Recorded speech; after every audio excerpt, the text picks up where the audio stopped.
In the aftermath of the 2025 election, there has been an obvious rift between the Federal Conservative Party leader, Pierre Poilievre, and the Progressive Conservative Party leader in Ontario, Premier Doug Ford.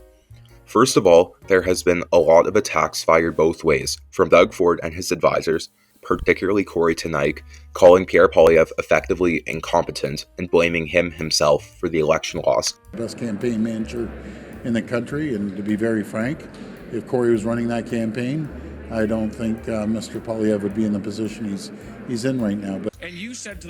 But also from opposition MPs, particularly MP Jamil Jivani, who have come out swinging against the Premier. Campaign. That's your words. You said he was a hype man for the Liberals. Take me through how you see that. Yeah, well, look, Doug Ford just went through an election. I don't like how he's managed healthcare or education, but out of respect, we didn't say anything. Federal Party, we didn't get in his way. When it was our turn to run an election, he couldn't stay out of our business, always getting his criticisms and all his opinions out. And if you look online, you will find out pretty fast that online conservatives are not big fans of Doug Ford, and polling data suggests that a non-zero percentage of Doug Ford's supporters actually vote Liberal federally. Many would even call Doug Ford a Liberal in blue clothing. Am I one of these people? Unimportant. But this is fairly eye-opening to a common phenomenon in Canadian politics, the complete unalignment between federal parties and provincial ones. Think about the whole, will New York's Democrat politicians endorse Mamdani, and Trump refuses to endorse this Republican candidate, but in every single election in Canada. It isn't all that common for federal party leaders to make outright endorsements of provincial parties, or for different parties at different levels of government to even associate with each other. Why? So let's get one thing out of the way. Organizationally, most provincial parties are not tied to the federal party or other provincial parties.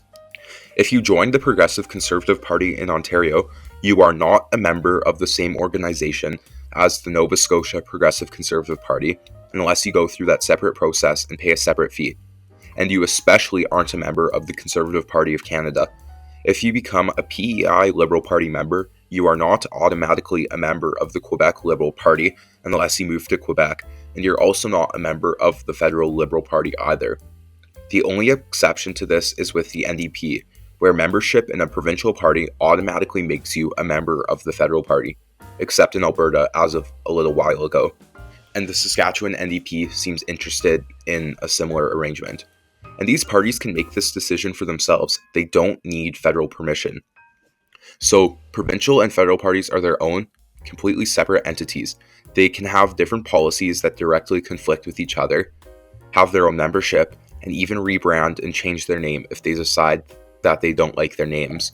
But why? And even with parties that are connected, like the NDP, why do they disagree on major issues like this?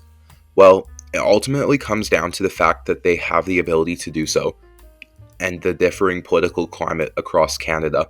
Here's an example. The Saskatchewan and Alberta NDPs are much less anti-oil and gas, and certain elements pro-oil and gas than the Federal NDP. Former NDP Premier of Alberta, Rachel Notley, found herself in a tricky position on this issue. Notley got in a fairly tense political battle with John Horgan, the NDP Premier of BC, about the Kinder Morgan pipeline, because she really wanted the pipeline to go through, but Horgan didn't. However, this is still a political calculation. There are actual left-wingers in Alberta who were likely upset about Notley trying to quote Maclean's, out-Tory the Tories, but still had no other option but to support her because they don't like Conservatives. And she defends the oil and gas sector because she knows that there was no chance of her winning without it. And even this support for oil and gas wasn't enough, and she lost power in 2019, when the two right-wing parties merged into the UCP, or United Conservative Party, and defeated her.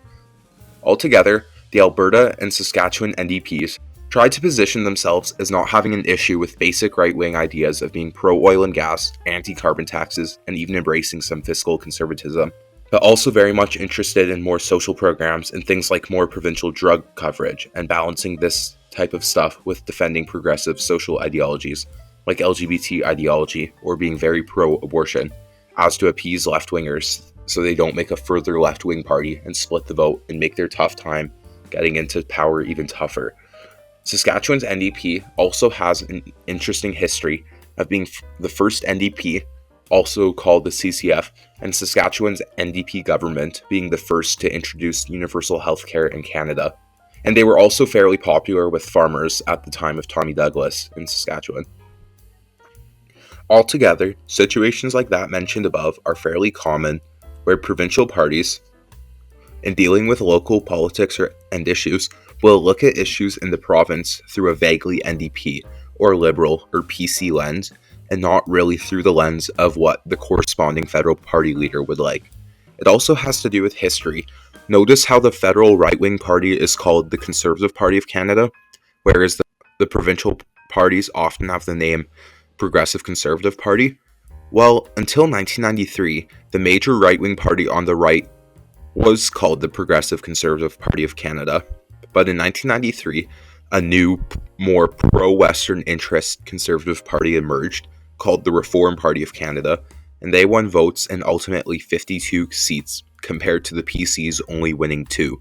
These two parties existed together until 2003, when they merged into the modern Conservative Party of Canada and formed more of a Big Tent party, with both more right-wing reform supporters and centrist former PCs. But because the provincial parties are separate entities and have no reason to rebrand, nor this type of situation going on, their names stayed, and these parties, as such, were run by more PC types, without influence from the reform types within the new Conservative Party of Canada.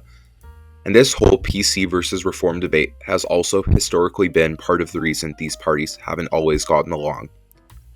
Provincial factors will often produce completely different parties altogether. First, look at Quebec. Exactly 2 of their 5 major parties have names that resemble federal parties, which both also happen to be the main federalist or wanting to remain in Canada parties. The other 3 are autonomist, or want more power for Quebec without independence from Canada, or are actually separatist and want to leave Canada. You can also take Saskatchewan, where the current governing party, the Saskatchewan Party, was formed out of PC MLAs and Liberal MLAs coming together to form a more right-wing friendly, united party to defeat the NDP in the province. They won their first election in 2007 and have run the province ever since. In conclusion, the federal and provincial parties, while they might cooperate and get along sometimes, have no obligation to do so, and members can bounce between them as they see fit. Don't be shocked if you see someone in Canada who votes for a provincial left-wing party in name, but then goes and votes Conservative, or someone who votes for a Conservative provincial party, but then the federal Liberals. But what do you think? Do your political allegiances line up federally versus provincially? Or do they not? What do you think? Let me know in the comments down below, but I hope you enjoyed this video. If you did, please consider leaving a like and subscribing, as that helps me out a lot.